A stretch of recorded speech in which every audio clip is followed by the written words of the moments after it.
Fire has been key to human survival throughout human history. Whether it's to keep warm on cold nights, whether it's for light, whether it's for trades. Certain crafts, the blacksmith, the candlemaker, couldn't do their work without fire. In the 1800s, when folks were moving to Texas in their covered wagons, fire was also used for cooking.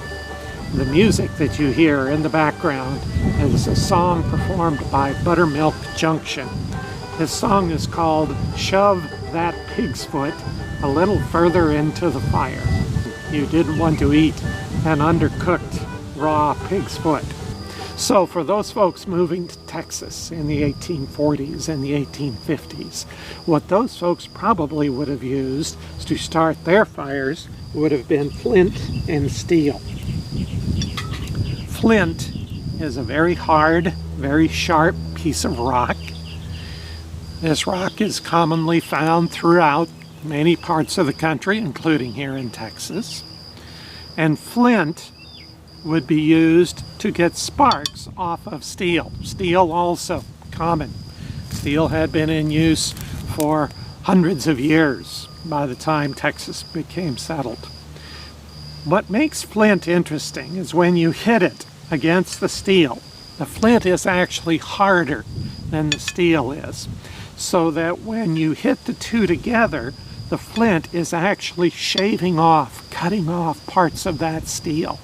And it's those fine flakes of steel that are being cut off by the flint that form the sparks that you see there. But by itself, even though those sparks are kind of amazing, they're not very useful, because as soon as they come off of the steel, they burn out.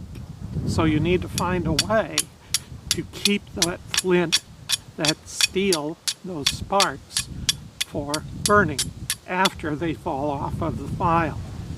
And for that, you need something called char cloth. Char cloth is cotton or linen that has been baked over a fire in a sealed container, similar to this can. This would take all of the moisture out of this char cloth. So now what you have is a very good place for the sparks to land. Since there's no moisture left in that char cloth, it's been baked out, it's very dry. When a spark lands on that char cloth, it will smolder, it will continue to burn.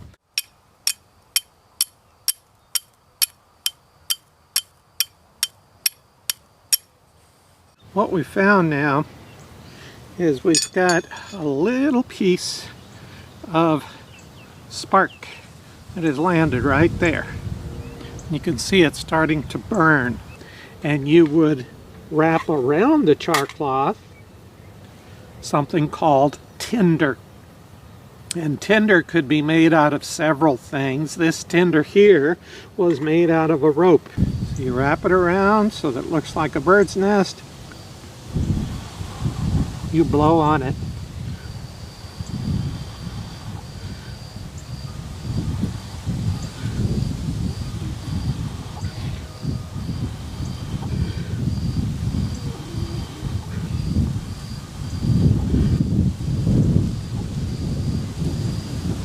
There's your fire.